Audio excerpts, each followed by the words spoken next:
We have been working our way through the book of Proverbs here the last few months. One of the things that you may have noticed is that the author has been using the relationship of marriage as an example of all kinds of wisdom and sin and seduction and purity and all kinds of different things. We come today to hear the very first words of the seducing woman that we have been introduced before. I should tell you up front that this is not a general indictment of women. There have been some people who have thought that we should not read the book of Proverbs because it has this woman in it. But she's just an example, and there are many examples of sin that we could think about. The teachers have saved the worst for last. This is The Last Airbender. That's the worst movie ever. Now we have saved the worst for last. This smooth speech that's mentioned and has been mentioned with this strange woman has appeared and is heard at last. And her words are quite horrible. Her persuasive words deceive the young man. He lacks judgment. He's literally without heart. He lacks the ability to make a good choice. The heart in the Old Testament is sometimes the seat of decision-making. It's not the seat of emotions. It's the seat of decision-making. And he lacks the ability to make a good decision about whether or not he should have a relationship with her. Only when it's too late does this young man finally realize that these words have ensnared him and trapped him, and he finally wakes up to realize that his life has been destroyed because he has listened to these words. The fault is his own. It's not his parents. If he had listened to his parents, if he had listened to his teachers, he would have been aware of what was going on. He has made the choice. It's his problem. It's his fault, and he needs to own up to that. This adulterous woman parallels folly, parallels all kinds of stupidity. Both of these men have been guilty of this particular folly.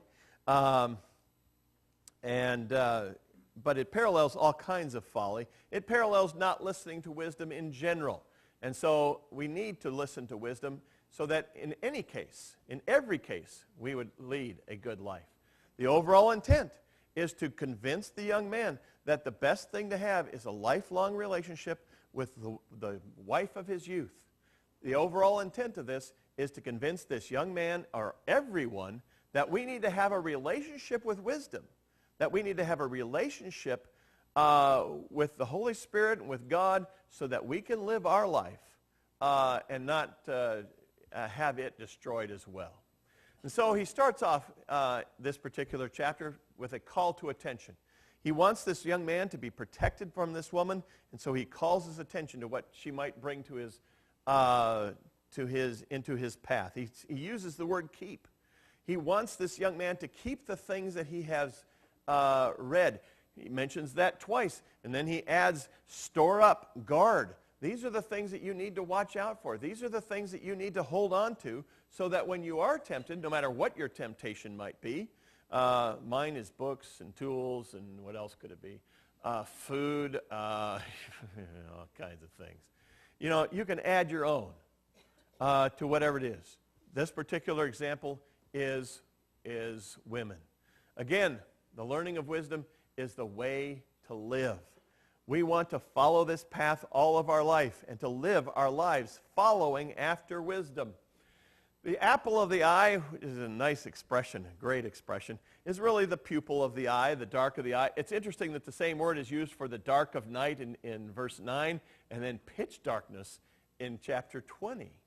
You know, it's that dark part of the eye, and translators have just decided that they would flower that up a little bit and called it the apple of the eye.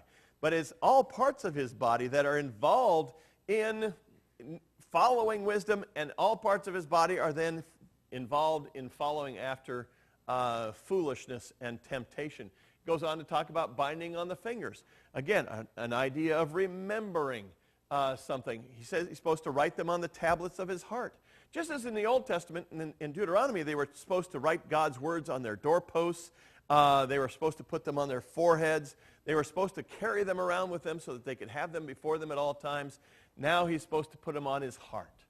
He is supposed to write them there so that he would remember them and they would guard his heart at all times. And then the paragraph ends with a mention of those smooth words, which are always dangerous in the book of Proverbs. Here, somebody's temptation might be chocolate.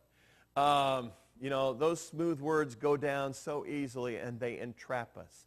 It is interesting to me that the book of Proverbs thinks that words are more seductive than any kind of visual image. Rarely in the book of Proverbs do we see a visual image, but we're always talking about words. I think this is because it's the decisions of our mind. It's the thoughts that we have that get us into trouble. It's not what comes at us from the outside. It's what comes at us from the inside. And if we have those words stored up, the words that come to us from the outside won't ensnare us. Well, this young man, I don't know if it's an actual test case, an actual subject. It's something that the author of the book of Proverbs knew about, or whether it was just a joining together of a whole bunch of situations. This young man starts to wander. Starts off with the viewer. Don't know who this person is standing at the window. But if you've read the Old Testament, you've known that at several times when people stand at the window, it is almost always a precursor to problems, to trouble.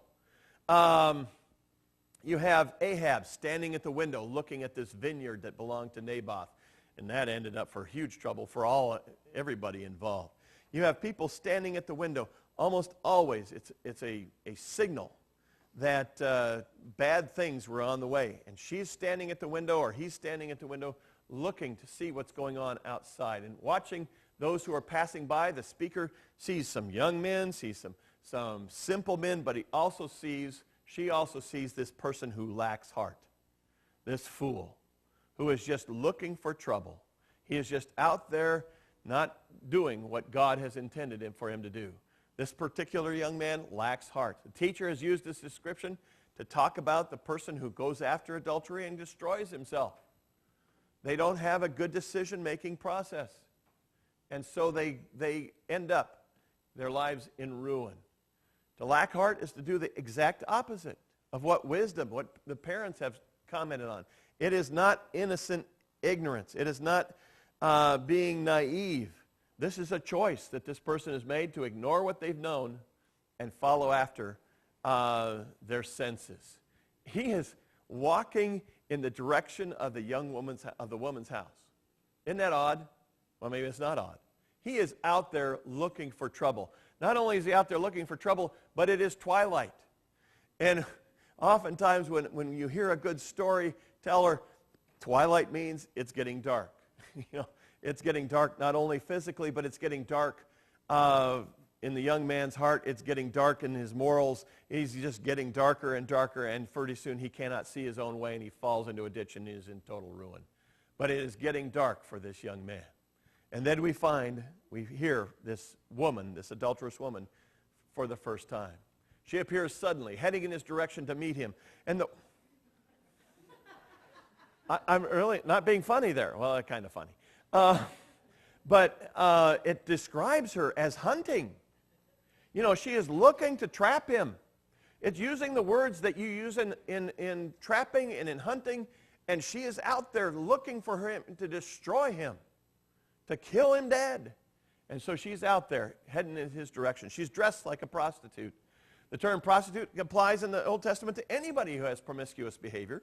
It's not whether you do it for money or not. It's just anybody who is out there looking to be involved in immorality of a sexual nature. Along with the outward description of this woman, and I put up a man this time, comes a revelation of his character, of her character. She is crafty and secretive, but she's not quiet. A lot of times you think of sneaky people as being quiet, but this woman is not quiet. She is loud. She's out there calling. Just as wisdom was calling back in chapter 1, now she is calling to exactly the opposite. A wise person practices restraint, often with silence, but when appropriate, the wise person knows how to speak straightforward and honestly and openly. This is what's called. But this woman